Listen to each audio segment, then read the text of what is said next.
What does this guy running and gunning on a range have anything to do with this? Well, believe it or not, that guy actually had something to do to turn game reloads from this to this. But just how did this happen, and why did he specifically change reloads so drastically? Well, let's go back to around the turn of the century.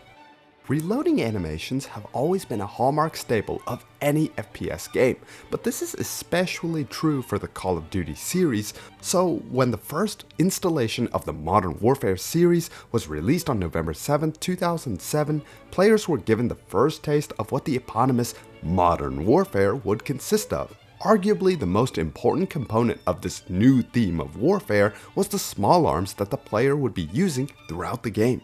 For the first time ever, players would ditch the weapons of yesteryear and move into the era of modern-day combat by wielding contemporary firepower that would lead them to victory. Call of Duty 4 would set the foundation for which all future FPS games would be built from, and it was through this that the many players who played the game would come to memorize the many iconic animations that the in-game weapons had. From here, years would go on, and Modern Warfare's 2 and 3 would later join to complete the first trilogy of what is now known as the original Modern Warfare series. Throughout the years, Call of Duty would fluctuate between many eras of famous conflicts, but one thing that always remained consistent was the highly memorable reload animations. So no matter if you found yourself within the jungles of Vietnam, New York City, or even in space, it didn't matter. Each installment gave the player an iconic setting and provided the appropriate weaponry to match the time in which the game is set. And that was pretty much the gist with Call of Duty. It was essentially a copy and paste of animations, and with each passing year, people ultimately would begin desiring new changes, not only within the context of the game, but also for additional details to be added in to make the world more realistic than ever. And players would soon get their wishes answered when on May 30th, 2019, the reboot of Modern Warfare was revealed. It would be in this installment that would set the stage for what is now standard reload animations for many games, and the individual behind creating the realistic animations would soon enter the limelight.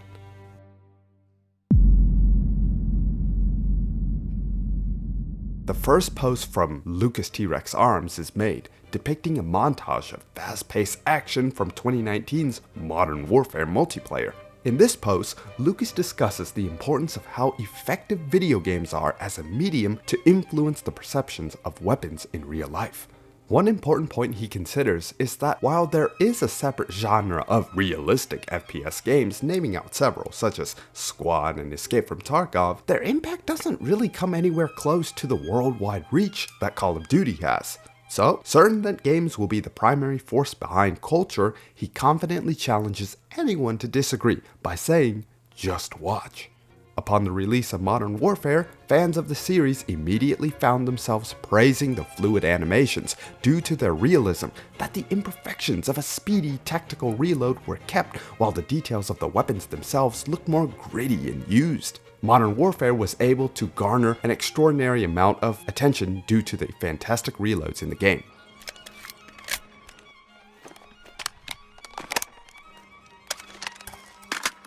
Shortly after this, take a look at the amount of game reload videos that came out and the subsequent popularity of the animators who expertly created each of the animations. Everyone simply caught on to how these tactical reloads were performed, and all of this can be traced back to Lucas Botkin, the founder of T.REX Arms. He's not only highly skilled with operating the various weapons that he constantly demonstrates on his YouTube channel, but he's also very knowledgeable on how to leverage his social media platform to catch the most attention possible. With this in mind, it's then no surprise that he was able to consult Infinity Ward on the mocap for how the characters in-game would move around with the weapons, tying back to his impressive skills with handling the real-life counterparts. At the same time that Modern Warfare was jumping in popularity, his channel and company, T.REX Arms, begins to rapidly grow as well, with fans getting more content from the channel, specifically training videos that aim to teach viewers on better developing their skill with a variety of maneuvers, such as the now common high port maneuver, which is used throughout all of the rebooted Modern Warfare series.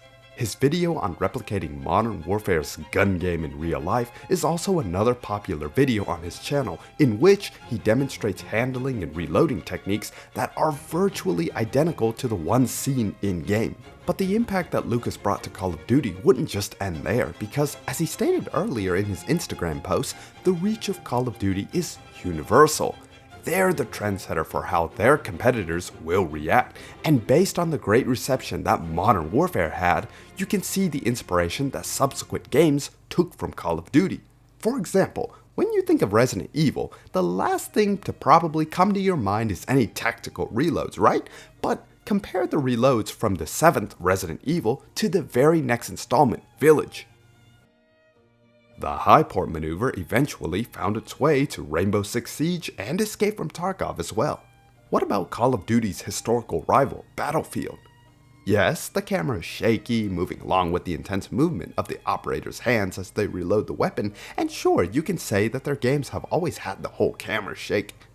But tactical reloads? Definitely from Call of Duty. So when you note that a huge change in how Call of Duty approached the reload animations, it's hard to believe that all of this came from one person, Lucas Botkin.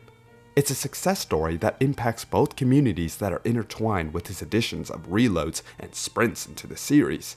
Furthermore, it's merged unlikely groups of people together, as demonstrated with his most popular video, Does Airsoft Translate to Real Firearms?, in which Liku, a Japanese citizen, demonstrates his advanced weapons handling, shocking a vast majority of viewers with how safely, swiftly, and professionally he operates the rifle and pistol during his first time in a live-fire training session. And from a marketing standpoint, T.REX Arms is infinitely more notable than it was just a decade ago, thanks in part to Lucas's involvement with Infinity Ward and the many times he collaborated with other popular YouTubers on the range.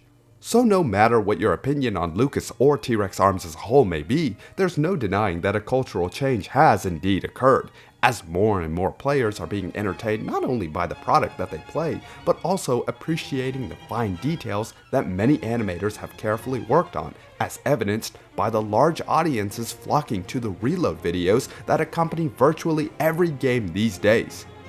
And as he stated on the Instagram post, games are the driving culture, more than movies these days, proving that the influence of what's on the screen extends far beyond mindless entertainment.